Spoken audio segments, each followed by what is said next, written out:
اور جو بھی کام دھوئے اس کی نماز باطل ہے. اب یہاں پہ ناسبی فکر کا جو بندہ ہوگا وہ کہے گا کہ تمہارا امام ایک بندے کو ایک جواب دے رہا ہے، دوسرے بندے کو دوسرا جواب دے رہا ہے. چونکہ ناسبی فکر ہے، معرفت نہیں ہے، تو وہ ان چیزوں کو تضاد سمجھتے ہیں. کہا کہ یہ راوی متون ہے، کیوں؟ کیونکہ یہ اہل بیت سے محبت کرتا ہے. تو اہل بیت سے محبت کرنے کا جو جرم ہے وہ نہایت سنگین ہوتا تھا. شیعہ ہونے کا یہی جرم ہوتا تھا، قتل کر دیا. اعوذ باللہ من الشیطان الرجیم، بسم اللہ الرحمن الرحیم. تمام ناظرین کی خدمت میں السلام علیکم ورحمۃ اللہ. ناظرین، ارشاد بھٹی صاحب کی پوڈ کاسٹ میں اٹھائی گئی اعتراضات کے جوابات کی جو ایک سیریز چل رہی ہے، اس کے ساتھ آپ کی خدمت میں دوبارہ سے حاضر ہیں. ایک اعتراض کے جو بہت زیادہ پہلے بھی ہم سن چکے ہیں دیگر افراد سے، اب ارشاد بھٹی صاحب نے بھی اسی اعتراض کو اٹھایا تو اس کا چاہتے ہیں کہ تفصیلی جواب دے دیا جائے. یہ اعتراض کافی دفعہ ہمیں سوشل میڈیا پر گردش کرتا ہوا نظر آیا. جناب زرارہ رضوان اللہ علیہ، ان کے متعلق یہ کہا جاتا ہے کہ امام نے ان کے اوپر لعن کیا، امام نے ان کے اوپر لعنت کی. یہ ایک تصور جو ہے وہ کچھ روایات کے ساتھ بیان کیا جاتا ہے کہ آپ کے ہاں تو راوی ایسے ہیں کہ جو ملعون ہیں اور آپ سارا دین ان سے لے رہے ہیں. بھٹی صاحب نے اسی قالب میں اس سوال کو درست کیا. دیکھیے بھٹی صاحب کیا کہنا چاہتے ہیں. ایک کتاب ہے، ایک موضوع ہے اور دو رائے. سنیے گا. مشہور مورخ ابو عمرو بن محمد بن عمر بن عبدالعزیز کشی، وہ رجال کشی میں ہے.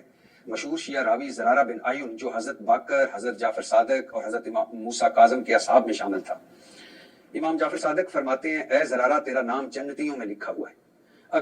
پھر فرماتے ہیں اگر زرارہ نہ ہوتا تو امام باقر کی حدیث کا نام و نشان تک مٹ جاتا. اسی کتاب میں امام جعفر صادق فرماتے ہیں زرارہ تو مومن ہی نہیں، زرارہ پر لعنت ہو، اللہ کی لعنت ہو. یہ الفاظ 3 بار دہرائے آپ نے. جی یہ سوال کیا ہے بھٹی صاحب نے. ہم اب دیکھتے ہیں کہ جو جناب زرارہ کے حوالے سے یہ بیان کیا گیا ہے اس میں کتنی حقیقت ہے. اس سے پہلے میں مقدمہ ایک چیز آپ کی خدمت میں عرض کروں کہ جناب زرارہ رضوان اللہ علیہ کے متعلق جو یہ بیان کیا ہے یہ دیگر راویوں کے متعلق بھی آیا. یہ ایک روش تھی اہل بیت کے ہاں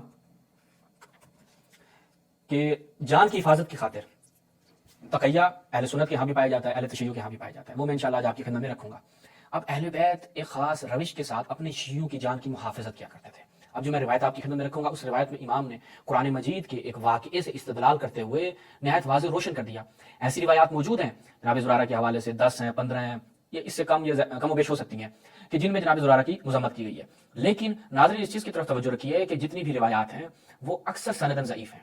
پھر آپ یہاں پر کہیں گے کہ جناب تعدد طرق تو آئے گا نا یہاں پر، تو یہاں پر ہم اس کا جواب بھی پہلے سے عرض کر دیتے ہیں کہ تعدد طرق کا جو قاعدہ ہے وہ اس وقت ہے کہ جب اس کا معارض اقوی معارض موجود نہ ہو، اس وقت آپ کسی مقام پہ تعدد طرق کا قاعدہ لگائیں گے. لیکن یہاں پر جب اقوی معارض موجود ہو تو وہاں پر تعدد طرق کا قاعدہ جاری نہیں ہوگا اور جتنی بھی روایتیں جناب زرارہ کی مذمت میں آئی ہیں وہ رد کر دی جائیں گی، جیسا کہ ہمارے علماء نے اپنی کتابوں میں اس چیز کو بیان کیا ہے. اب یہ جو بیان کر رہے تھے کہ ایک ہی کتاب ہے 2 طرح کی ہیں، تو اس کو سمجھنے کی ضرورت ہے وہ کس طرح سے ہیں. سب سے پہلے ملاحظہ کیجیے، اگر یہ کتاب آپ کو انٹرنیٹ میں مل جائے گی، آپ خرید بھی سکتے ہیں. معجم احادیث معتبرہ اس کی پہلی جلد ہے، عاصم حسنی صاحب. یہاں پر وہ کہتے ہیں کہ وہ روایات جن میں زرارہ کی مذمت وارد ہوئی ہے، ٹھیک ہے، یہاں پہ وہ ان روایات کو نقل کرتے ہیں. اور جیسے کہ یہ روایت ملاحظہ فرمائیں کہ امام علیہ السلام نے فرمایا نہ اس نے مجھ سے اس طرح پوچھا ہے نہ میں نے اس طرح جواب دیا. اللہ کی قسم اس نے مجھ پر جھوٹ تراشا ہے، اللہ کی قسم اس نے مجھ پر جھوٹ تراشا ہے. اللہ زرارہ پر لعنت کرے، اللہ زرارہ پر لعنت کرے، اللہ زرارہ پر لعنت کرے. اسی طرح آگے پھر یہ روایت ملاحظہ کیجیے، مسما کردین ابی سیار، یہ کیا کہتے ہیں، میں نے حضرت امام جعفر صادق السلام کو سنا فرما رہے تھے اللہ برید پر لعنت کرے، اللہ زرارہ پر لعنت کرے.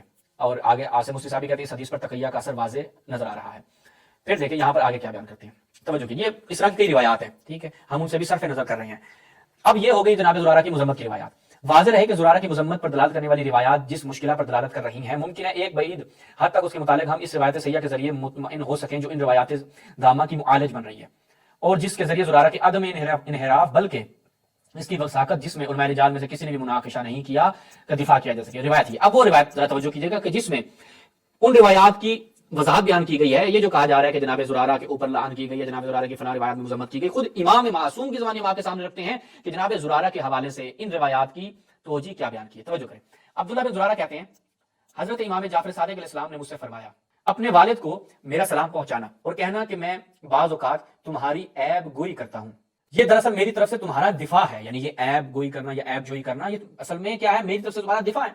کیونکہ مخالف لوگ اور دشمن ہر اس شخص کی طرف سے، یعنی کون دشمنی کی غرض سے بڑھتے ہیں جس کو ہم اپنا مقرب بناتے ہیں اور جس کے مقام مرتبہ کی ہم تعریف کرتے ہیں تاکہ وہ اس شخص کو اذیت پہنچائیں جس سے ہم محبت رکھتے ہیں. یعنی شیعوں کو اس وقت جو اذیت پہنچائی جاتی تھی امام حسن علیہ السلام کے زمانے میں، امام علی علیہ السلام کے زمانے میں، یہ بعد کے زمانوں میں، بالخصوص بعد کے زمانے میں واقع کربلا کے بعد، کس وجہ سے؟ جو بھی اہل بیت کے قریب ہوتا، جو بھی اہل بیت کے ساتھ رفت و آمد رکھتا، اس کے اوپر خاص نگاہ رکھی جاتی تھی اور اس کو اس وجہ سے اذیت پہنچائی جاتی تھی کہ یہ اہل بیت کا دم بھرنے والا ہے. اور یہ اہل سنت کے ہاں کئی اس کے شواہد پائے جاتے ہیں. متوکل ایک شخص کو کوڑے مار رہا ہے، کیوں؟ اس نے ایک روایت نقل کر دی حسن والحسین سید اشباب اہل الجنہ، کوڑے مارے جا رہے ہیں. کتنے ہی راویوں سے اس وجہ سے حدیث نہیں لی گئی کیونکہ ان میں تشیع پائی جاتی تھی. ابا صلت حروی امام رضا علیہ السلام کے جلیل القدر صحابی کہ جن کا مزار اگر آپ مشہد جائیں تو نیشا پور کے ساتھ ہی ان کا مزار موجود ہے. ابا صلت حروی شروع میں سنی تھے. امام علی رضا علیہ السلام جب خراسان جاتے ہیں تو وہ ابا صلت حروی تشیع کی طرف آ جاتے ہیں. اس ابا صلت حروی کے ساتھ کیا کیا ان کے علماء نے؟ یہ ابا صلت حروی ان راویوں میں سے ہے کہ جن سے وہ روایت انا مدینۃ العلم علی بابھا نقل ہوئی ہے. ابا صلت حروی نے جو یہ روایت نقل کی اس راوی سے ہاتھ اٹھا لیا, کہا کہ یہ راوی متون ہے. کیوں؟ کیونکہ یہ اہل بیت سے محبت کرتا ہے. تو اہل بیت سے محبت کرنے کا جو جرم ہے وہ نہایت سنگین ہوتا تھا اور اس کے اوپر اس انداز سے تشدد کیا جاتا تھا اور وہ حاکموں کی نگاہ میں ہوتا تھا کہ وہ اہل بیت سے دور ہو جائے. تو ائمہ ان کی جان کی محافظت کے لیے جو ایک روش اپناتے تھے وہ یہ روش تھی, اور یہی تقیہ کی جو روش ہے یہ میں آپ کو دیگر اہل سنت کتب سے بھی دکھاتا ہوں تاکہ یہ چیز واضح ہو جائے. اچھا, جس سے ہم محبت رکھتے ہیں اور ہماری قربت کا شرف بخشتے ہیں اور ہماری اس کے ساتھ محبت اور اس کی ہمارے ساتھ نزدیکی و قرب کی وجہ سے اپنی عداوت کے تینوں کا نشانہ بناتے ہیں اور اسے اذیت پہنچانے اور قتل کرنے کی تدبیریں سوچتے ہیں. اس کے برعکس جس کی ہم عیب گوئی کرتے ہیں یہ لوگ اس کی تعریف کرتے ہیں. اسی وجہ سے میں تمہاری عیب گوئی کرتا ہوں. میں جس کی یعنی امام جعفر صادق جس کی عیب گوئی کریں گے یہ لوگ اس کی تعریف کریں گے, کیونکہ تم ایک ایسے شخص ہو جس کی ہمارا شیعہ ہونے اور ہماری طرف میلان رکھنے کی شہرت ہو گئی ہے اور لوگوں کی نظر میں یہ بات تمہارے مذموم ہونے کا سبب ہے اور تمہاری ہمارے ساتھ محبت اور ہماری طرف میلان کی وجہ سے تو غیر مؤثر ہو کر رہ گیا. لہٰذا میں نے چاہا کہ تمہاری عیب گوئی کروں تاکہ وہ لوگ تمہارے عیب اور نقص کے سبب تمہارے دینی نظریے کی تعریف کریں اور ہماری یہ تدبیر تم سے ان کا شر دور کرنے کا سبب ہوگی. یہ امام کی تعبیر ہے. یہ امام ہوتا ہے کہ جو لوگوں کی جان و مال کی اس انداز سے محافظت کرتا ہے. پھر امام کیا فرماتے ہیں؟ دیکھیے اللہ سبحانہ حضرت خضر کے قول کی حکایت کرتے ہوئے فرمایا وہ کشتی چند غریب لوگوں, یہ سورہ کہف کی آیت نمبر 79, وہ کشتی چند غریب لوگوں کی تھی جو سمندر میں محنت کرتے تھے. میں نے چاہا کہ اسے عیب دار بنا دوں. وہ واقعہ کہ اس کشتی میں سوراخ کر دیا جاتا ہے کیونکہ ان کے پیچھے ایک بادشاہ تھا جو ہر سالم اور جو ٹھیک کشتی ہوتی تھی اس کو جبرن چھین لیتا تھا. اے عبداللہ یہ بات من جانب اللہ برحق ہے. یہ جناب ذرا بیٹے اللہ کی قسم حضرت خضر نے اس کشتی کو فقط اس لیے عیبدار بنایا تھا کہ بادشاہ کے ہاتھوں چھیننے اور تباہ و برباد ہونے سے بچ جائے. ہاں وہ ایسی صحیح و سالم تھی جس میں کسی عیب کا گزر نہیں تھا اور ثنائے کامل تو اللہ ہی کے لیے ہے. لہٰذا اللہ تم پر رحم فرمائے. اس مثال کو سمجھو. امام نے قرآن مجید سے مثال دے کر پورے مسئلے کو واضح روشن کر دیا. اللہ کی قسم تم مجھے سب لوگوں سے زیادہ محبوب ہو اور زندگی اور موت دونوں میں تم مجھے میرے والد بزرگوار کے تمام اصحاب سے زیادہ پیار ہو, یعنی احب اصحاب ابی حیا و میتا, یعنی زندگی اور موت دونوں میں تم اس موجدن سمندر کی افضل ترین کشتی ہو اور تمہاری کمین میں ایک بڑا ہی ظالم و غاصب بادشاہ ہے جو بحر ہدایت کی طرف سے آنے والی ہر صحیح و سالم کشتی کے گزرنے پر نگاہ رکھتا ہے. یہ لوگ جانتے ہیں کہ یہ فیضیاب ہوتے ہیں بحر ہدایت سے, ائمہ سے. اب جو فیضیاب ہو کر جو بھی کشتیاں گزرتی ہیں ان کو چھیننے کا قصد اور ارادہ رکھتے ہیں تاکہ اس کو اس میں سوار لوگوں کو جبرن اپنے قبضے میں لے لیں. تم پر زندگی میں بھی اللہ کی رحمتیں ہوں اور موت کے بعد بھی اس کی رحمت اور خوشنودی تمہارے شامل حال ہو. تمہارے بیٹوں حسن حسین نے مجھ تک تمہارا خط پہنچایا. اللہ ان کے باپ کی نیکی پرہیزگاری کے سبب ان کی حفاظت و نگہبانی فرمائے جس طرح کہ اس نے موسیٰ خضر کے واقعے میں 2 لڑکوں کے خزانے کی حفاظت فرمائی تھی. اس حکم سے جو میں نے اور میرے پدر گرامی قدر نے تجھے دیا ہے اور اس کے بعد ابو بصیر تمہارے پاس اس کے برخلاف حکم. پھر آگے روایت جو ہے وہ دیگر موضوع کی طرف چلی جاتی ہے. تو لہٰذا یہاں سے یہ چیز واضح ہو گئی کہ جناب زرارہ رحمۃ اللہ علیہ کی مذمت کی روایات سندن ضعیف, پھر صحیح روایات سے خود علاج ان روایت کا ہو جاتا ہے اور وہ جو ایک شبہ اور ایک اعتراض جو ہے وہ اٹھایا گیا ان کا جواب خود امام کی جانب سے آ گیا. جب خود امام کی جانب سے اس کا جواب آ گیا تو کسی کیلو کال کی گنجائش نہیں رہتی. تو اس کے بعد ہم کہیں گے بھٹی صاحب آپ کو چاہیے تھا کہ آپ یہ علماء سے سوال کریں کہ آپ کہیں گے زرارہ پہ لعن ہوئی. اچھا جی, تو آپ اس کا کیا کریں گے؟ ان روایات کا کیا کریں گے؟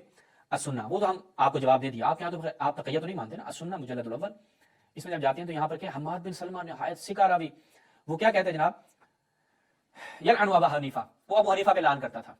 ٹھیک ہے, سمعت حماد بن سلمہ یلعن ابا حنیفہ وقال ابو سلمہ کان شعبہ, جناب شعبہ کیا کرتے تھے؟ یلعن ابا حنیفہ, یہ بھی ابو حنیفہ پہ لعن کرتے تھے.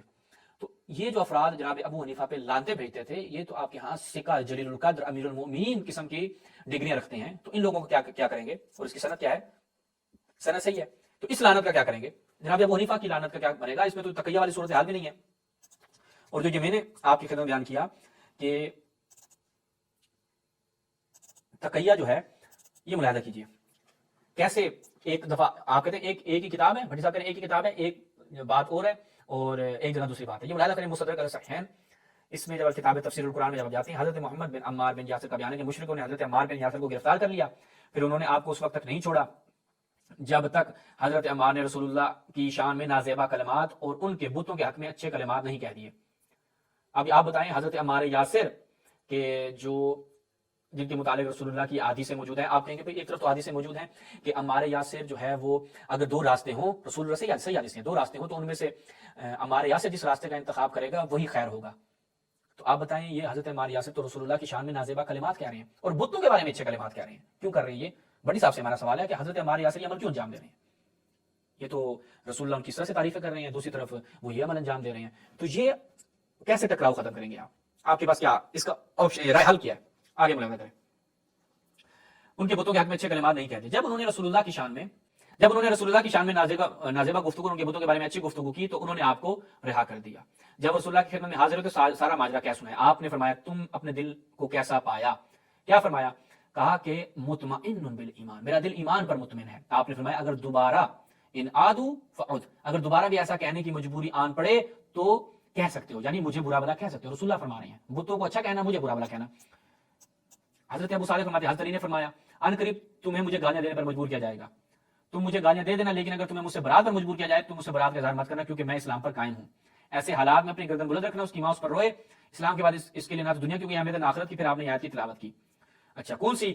کہ الا من اکرہ وقلبہ مطمئن بالایمان، کہ سوائے اس کے جو مجبور کیا جائے اس کا دل ایمان پر جمع ہوا. اس روایت سے آپ کے علماء اہل سنت نے اس چیز کا نتیجہ لیا ہے کہ اگر آپ کو کسی چیز پر اقرار جو ہے وہ اقرار کروایا جائے تو وہ کفایت نہیں کرتا.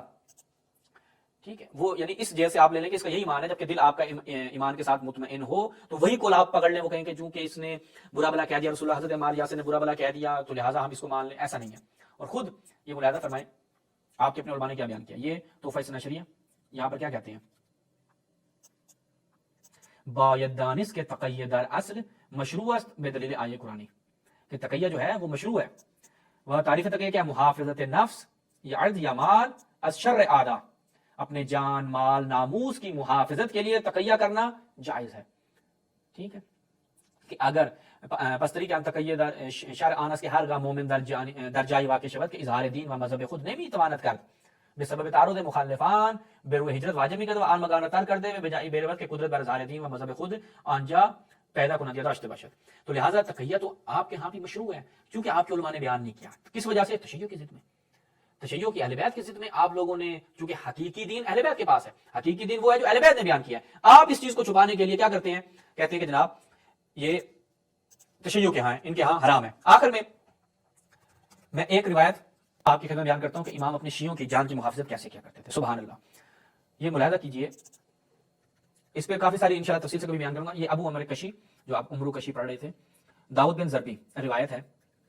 داؤد رکی کا بیان ہے کہ میں نے ایک دن امام صادق کی خدمت میں حاضر اور آپ سے پوچھا کہ وضو میں چہرے اور ہاتھوں کو کتنی بار دھونا چاہیے. امام نے فرمایا اللہ نے ایک بار دھونا فرض کیا، رسول اکرم نے ایک بار اضافہ فرمایا، یعنی ایک بار فرض ہے دوسری دفعہ مستحب. جو شخص 3 بار دھوئے اس کی نماز باطل ہے. اب یہ بات مکمل ہوئی تھی کہ داؤد بن زربی، داؤد رکی پہلے تھے، داؤد بن زربی امام کے پاس آئے اور مکان کے گوشے میں بیٹھ گئے. انہوں نے امام سے وہی مسئلہ پوچھا چند کچھ دیر پہلے میں نے پوچھا تھا، یعنی وہی وضو والا. امام نے فرمایا وضو میں ہر عضو کو 3 بار دھونا چاہیے اور جو بھی کام دھوئے اس کی نماز باطل ہے. اب یہاں پہ ناسبی فکر کا جو بندہ ہوگا وہ کہے گا کہ تمہارا امام ایک بندے کو ایک جواب دے رہا ہے، دوسرے بندے کو دوسرا جواب دے رہا ہے. چونکہ ناسبی فکر ہے، معرفت نہیں ہے، تو وہ ان چیزوں کو تضاد سمجھتے ہیں. آگے دیکھیں، اب یہ حضرت عمار یاسر والا مسئلہ آپ دیکھیں، وہاں پہ رسول اللہ کہہ رہے ہیں ٹھیک ہے مجھے برا بلا کہہ دینا، دوسری دفعہ حضرت عمار یاسر کی تمجید کریں. وضو میں ہر روز کو 3 بار دھونا چاہیے اور جو بھی کام دھوئے اس کی نماز باطل ہے. یہ متضاد گفتگو سن کر میرا وجود کانپنے لگا اور قریب تک کہ شیطان مجھے گمراہ کر دیتا. بس پتہ چلا کہ شیطان اہل بیت سے لوگوں کو گمراہ کرنے کے لیے بیٹھا ہے اور جتنے بھی نواسے اور جتنے بھی اس طرح کے لوگ اعتراض کرنے والے ہیں وہ شیطان کے بہکاوے میں آ چکے. کہ اچانک امام نے غصے کی نگاہ سے میری جانب دیکھا اور فرمایا داؤد ہوش و آواز میں رہو، یہ حق و کفر اور گردنوں کے کٹنے کا مقام ہے. پھر ہم امام کی خدمت سے اٹھ کر ابن زربی کے مکان پر آئے اور اس کا مکان منصور دوانکی کے باغ کے ساتھ ملحق تھا. اتفاق سے منصور کو کسی مخبر نے یہ اطلاع دی تھی کہ ابن زربی شیعہ ہے اور امام صادق کے پاس آمد و رفت رکھتا ہے. منصور نے کہا میں جعفر صادق کے وضو کے طریقے کو جانتا ہوں اور میں کسی مناسب موقع پر ابن زربی کو وضو کرتے ہوا دیکھوں گا، اگر اس کا وضو جعفر صادق کے وضو کے مطابق ہوا تو اسے قتل کر دوں گا. شیعہ ہونے کا یہی جرم ہوتا تھا سر، قتل کر دیے جاتے تھے. اور آج جب ہم ابن زربی کے مکان پر جا کر بیٹھے تو کچھ دیر بعد ابن زربی نے وضو کیا اور امام کے فرمان کے مطابق اس نے اعضائے وضو کو 3 بار دھویا جو کہ امام نے تعلیم فرمایا تھا. اور ادھر باغ کی دیوار بن رہی تھی اور منصور اس کی تعمیر کا معائنہ کر رہا تھا. اس نے دیوار کے پاس کھڑے ہو کر جب ابن زربی کا وضو دیکھا تو ایک غلام اس کے پاس بھیجا اور اسے حکم دیا کہ ابن زربی کو ہمارے پاس لاؤ. دروازے پر دستک ہوئی، جب ابن زربی نے دروازہ کھولا تو منصور کے غلام نے ان کا حکم سنایا. ابن زربی فوراً منصور کے پاس چلا گیا. اسے دیکھ کر منصور نے کہا ابن زربی مجھے تیرے متعلق لوگوں نے بدگمان کرنے کی کوشش کی اور مجھے بتایا کہ تم شیعہ مذہب سے وابستہ ہو. میں ایک عرصے سے موقع کی تلاش میں تھا، آج میں نے تجھے اپنی آنکھوں سے وضو کرتے دیکھا جو وہی خلفاء والا وضو تھا، جس سے مجھے یقین ہو گیا کہ وہ بات غلط تھی. مجھے معاف کرنا، میں نے تیرے متعلق برا ارادہ رکھا. پھر اس نے ابن زربی کے لیے 1 لاکھ درہم دینے کا حکم دیا. داؤد رکی کا بیان ہے کہ اس واقعے کے بعد میں اور داؤد بن زربی امام صادق کی خدمت میں حاضر ہوئے. داؤد بن زربی نے عرض کی مولا آپ نے اس دنیا میں ہمارے خون کی حفاظت کی ہے، اسی طرح ہمیں امید ہے ہم آپ کی برکت سے آخرت میں جنت میں جائیں گے. امام نے فرمایا اللہ تجھے اور تیرے بھائیوں کو جنت میں جگہ عطا کر چکا ہے. اس کے بعد آپ نے اسے فرمایا اب اپنا قصہ داؤد کو بھی بتا دے تاکہ اس کا اضطراب ختم ہو. پھر آپ نے داؤد بن زرگی سے فرمایا خطرہ دور ہو چکا ہے, آئندہ آدائے وضو کو 2 بار دھویا کرو, اور اگر تم نے اسے زیادہ دھویا تو تمہاری نماز باطل ہے. چونکہ منصور دوانگی کو یقین ہو گیا کہ یہ جو اطلاع دی گئی تھی اس کی اطلاع درست نہیں ہے, یہ جعفر زادے کا شیعہ نہیں ہے, اس کے بعد فتویٰ احمد اس کی ذات سے نہیں ہے, تو لہٰذا جیسے ہی وہ خطرہ ٹلا امام نے فرمایا اب تم اسی طرح سے وضو کرنا, وہ تقیہ کا جو ایک مورد تھا وہ تمہارے لیے نہیں رہا. تو امام نے اس کو حقیقی جو اصلی واقعی مسئلہ تھا اس کی طرف رہنمائی کی. یہ فقط ایک روایت میں نے آپ کے لیے بیان کی, ورنہ اس کی بے شمار روایت مکتب اہل بیت میں پائی جاتی ہیں. تو لہٰذا یہ جو مسئلہ بھٹی صاحب نے اٹھایا اس کا جواب ہم نے آپ کی خدمت میں کوشش کی کہ تفصیل کے ساتھ عرض کریں. اسی کے ساتھ اجازت چاہتے ہیں. والسلام علیکم ورحمۃ اللہ.